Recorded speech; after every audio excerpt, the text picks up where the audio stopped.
عبداللہ بن مبارک رحمۃ اللہ تعالی علیہ، ان کا نام محدثین کی جماعت میں ایک بہت بڑا نام ہے، اور امام بخاری رحمۃ اللہ علیہ جیسی شخصیات ان کے مشائخ میں ان کا شمار ہوتا ہے۔ تو یہ جو عبداللہ تھے، ان کے باپ کا نام ہے مبارک۔ وہ مبارک جو تھے وہ ایک ترکی کے تاجر کے غلام تھے۔ اس تاجر کا ایک انار کا باغ تھا، تو اس تاجر نے مبارک کو اس باغ کی رکھوالی کرنے پر مقرر کیا، حفاظت پر، کہ تم یہیں اس باغ میں رہو گے اور اس باغ کی رکھوالی جو ہے وہ تمہارے ذمہ ہے۔ کبھی کبھی اس بادشاہ ترکی تاجر کو وقت ملتا، وہ باغ میں آتا، پوچھ گچھ کر کے چلا جاتا۔ ایک بار ایسے ہوا کہ اس کے پاس تھوڑا وقت تھا فارغ، وہ تاجر، وہ باغ کا مالک باغ میں آ کر بیٹھا اور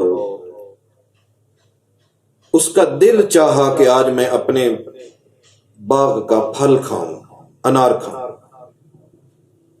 اس نے مبارک سے، اپنے غلام سے کہا کہ ایک نا ترش انار توڑ کر لے آؤ۔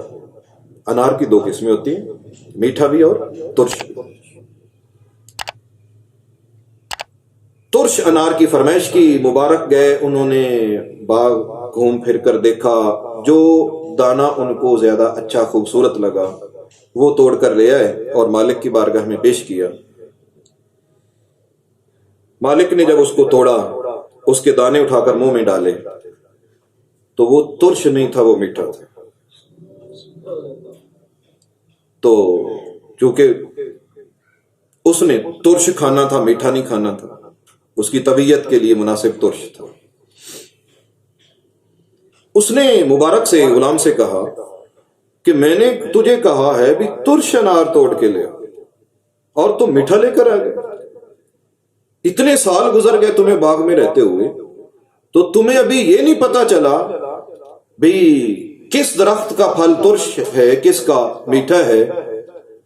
تو قربان جاؤں، تھا تو وہ غلام، لیکن جو بات انہوں نے کہی نا، کاش آج وہ ہمارے دلوں میں اتر جائے اور ہم اس کو سمجھ لیں، ہماری سمجھ میں آ جائے۔ تو غلام نے جو جواب دیا وہ بھی بہت عظیم اور بے مثال جواب ہے۔ تو جب مالک نے کہا نا کہ کیا ابھی تک تجھے یہ نہیں پتا چلا بھی کس درخت کا پھل میٹھا ہے، کس کا ترش ہے، تو مبارک فرمانے لگے کہ میرے سردار، میرے مالک، میٹھے اور ترش کا پتا تو اسے چلے جس نے کبھی اس باغ سے پھل کھایا ہو، میں نے تو آج تک کھایا نہیں ہے، مجھے کیا پتا کہ کس کا پھل میٹھا ہے، کس کا ترش ہے۔ تو مالک کہنے لگے کہ مبارک، اتنے سال گزر گئے باغ میں رہتے ہوئے، تو نے آج تک یہاں سے پھل نہیں کھایا، انار نہیں کھایا؟ تو قربان جاؤں، بڑا بے مثال جواب دیا۔ تو فرمایا آپ نے مجھے حفاظت کرنے کا حکم دیا تھا، کھانے کی اجازت تو نہیں دی تھی، تو جب آپ نے کھانے کی اجازت نہیں دی تھی تو میں اس میں سے کیسے کھا سکتا تھا؟ لہذا آج تک میں نے اس باغ سے پھل نہیں کھایا۔ میرے بھائیو، بات سوچنے والی ہے، کبھی ان کو بھوک بھی لگتی ہوگی، آخر غلام تھے، باغ میں رہتے تھے، گھر میں نہیں تھے، کبھی ان کا کھانا بھی لیٹ ہوتا ہوگا، دیر سے پہنچتا ہوگا، کبھی دل بھی چاہتا ہوگا، لیکن یہ ساری باتیں اپنی جگہ پر، تو ان کا ایمان، ان کی امانت داری دیکھ لیں کہ انہوں نے کئی سال باغ میں گزارے لیکن ایک پھل بھی نہیں کھایا۔ اور اگر کوئی ہمارے جیسا نادان ہوتا اس باغ میں اور اس سے کن کن لوگوں کو راضی کرتا، اپنا گھر بھی بھرتے ہم لوگ، اپنے دوست احباب کو بھی راضی کیا جاتا اور کہاں کہاں پھل تقسیم کیے جاتے۔